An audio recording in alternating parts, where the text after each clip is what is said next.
Tanah airku adalah simbol semangat dan cinta terhadap Indonesia. Membangkitkan haru dan bangga ketika ribuan orang menyanyikan lagu ini. Suasana stadion berubah menjadi penuh emosi. Kadang, bahkan pemain dan penonton menangis ketika mendengarkan lantunan lagu ini.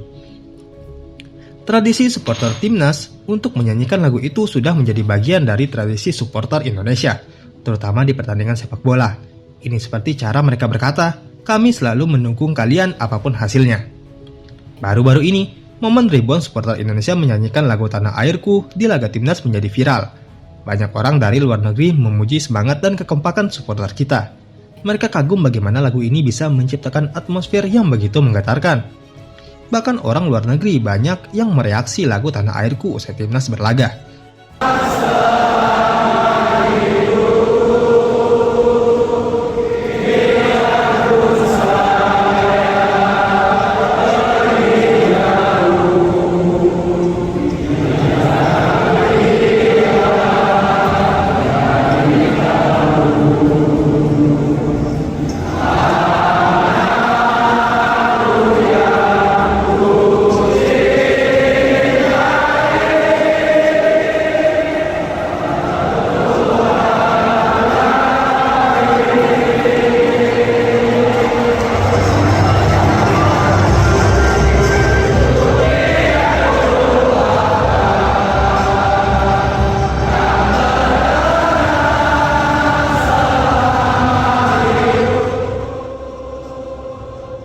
Pernahkah kalian mendengarkan lagu Tanah Airku menggema saat timnas Indonesia selesai bertanding? Lagu nasional ini memang sering membuat suasana menjadi penuh haru dan kebanggaan. Supporter menyanyikannya dengan lantang, baik saat merayakan kemenangan atau menguatkan semangat setelah kekalahan. Tapi tahukah kalian sejarah lagu ini? Kenapa Tanah Airku selalu dikumandangkan oleh para supporter? Mari kita bahas. Tanah Airku adalah salah satu lagu nasional Indonesia yang diciptakan oleh Ibu Sud atau Sarijah Niung Bintang Sudibjo. Lagu ini menggambarkan kecintaan yang mendalam pada Indonesia, meski seseorang jauh dari tanah kelahirannya. Dengan lirik yang sederhana namun penuh makna, Tanah Airku sering menjadi pengingat tentang betapa berharganya Indonesia, apapun situasi yang dihadapi. Lantas mengapa supporter selalu menyanyikan lagu itu? Piala 2026 melambangkan persatuan dalam suasana pertandingan.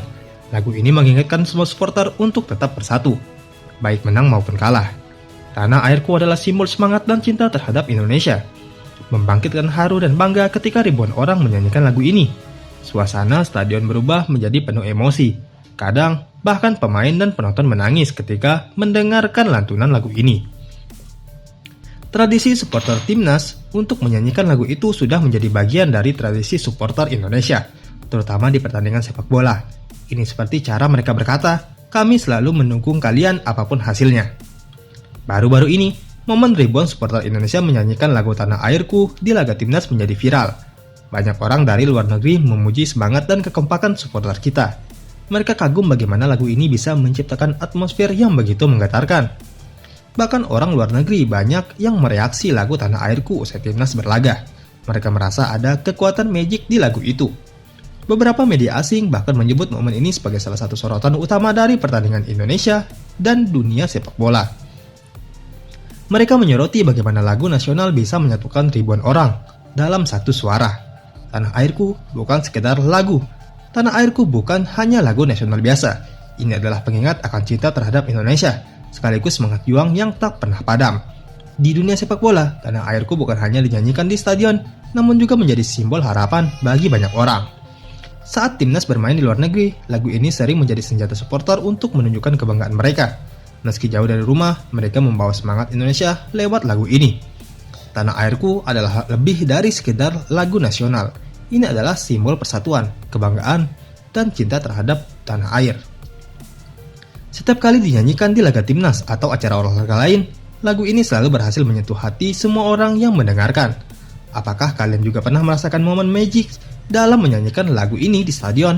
Kalau iya, pasti kamu setuju bahwa lagu ini adalah salah satu warisan terbaik yang dimiliki Indonesia. Kemenangan timnas pun menjadi sorotan dunia.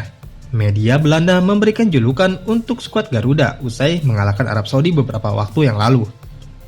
Keberhasilan yang diraih Keberhasilan timnas Indonesia meraih kemenangan di kualifikasi Piala Dunia ini beberapa waktu lalu mendapatkan sorotan dari sejumlah media asing. Seperti diketahui, timnas melejit naik ke posisi 3 klasemen grup C dengan torehan 6 angka. Skuad Garuda sekarang hanya berselisih 1 poin dari Australia di urutan kedua, atau batas akhir lolos langsung ke Piala Dunia. Selain itu, kemenangan atas Arab kemarin juga membuat Indonesia memecahkan rekor tak pernah menang melawan The Green Falcons sepanjang sejarah. Catatan impresif Indonesia tersebut langsung mendapatkan sorotan sejumlah media asing termasuk dari Eropa, salah satunya Football Premier, Netherlands. Media asal Belanda ini turut mengulas kemenangan timnas Indonesia dan Arab Saudi. Bahkan mereka memberikan tajuk atau judul untuk timnas Indonesia dalam tajuk "Mereka usai mengalahkan Arab Saudi". Indonesia bernuansa Belanda menang dengan mengambil langkah besar menuju Piala Dunia. Tulis media itu menyebut jika Indonesia telah membuat langkah yang besar untuk melaju ke babak Piala Dunia. Lebih lanjut, mereka juga mengulas potensi Indonesia di Piala Dunia mendatang. Lebih lanjut, mereka juga mengulas potensi Indonesia ke Piala Dunia 2026 mendatang yang akan mengulangi catatan di tahun 1939. Indonesia telah mengambil langkah besar menuju Piala Dunia 2026 dengan kemenangan 2-0 atas Arab Saudi. Jika negara Asia itu benar-benar lolos ke turnamen final, ini akan menjadi partisipasi mereka di Piala Dunia sejak 1938. Meski berhasil mengalahkan Arab Saudi, namun perjalanan timnas untuk lolos ke Piala Dunia masih cukup panjang. Timnas masih harus menjalani 4 pertandingan tersisa. Andai berhasil finish di 2 besar, maka Indonesia akan lolos langsung. Indonesia masih memiliki 4 pertandingan tersisa. Setelah menyelesaikan 6 laga awal, timnas akan kembali berlaga mulai tahun depan. Pada 20 Maret 2025, Indonesia akan menghadapi laga tandang melawan Australia. 5 hari kemudian, 25 Maret, Indonesia dijadwalkan menjamu Bahrain. Dengan Stadion Gelora Bung Karno kemungkinan besar menjadi venue pertandingan.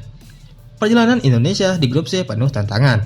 Rizky Ridho dan kawan-kawan harus menghadapi 3 dari 5 tim yang pernah berlaga di Piala Dunia, membuat kompetisi ini semakin ketat. Namun kekalahan itu menjadi pemicu kebangkitan. Dalam laga berikutnya, Indonesia sukses mengalahkan Arab Saudi 2-0 di Stadion GBK. Gelandang muda timnas Marcelino menjadi pahlawan dengan mencetak 2 gol. Berikut jadwal sisa laga timnas Indonesia yang akan dijalani. Yang pertama versus Australia, yakni laga tandang pada 20 Maret 2025, kemudian versus Bahrain di laga kandang 25 Maret 2025, versus China laga kandang 5 Juni 2025, yang terakhir versus Jepang laga tandang 10 Juni 2025.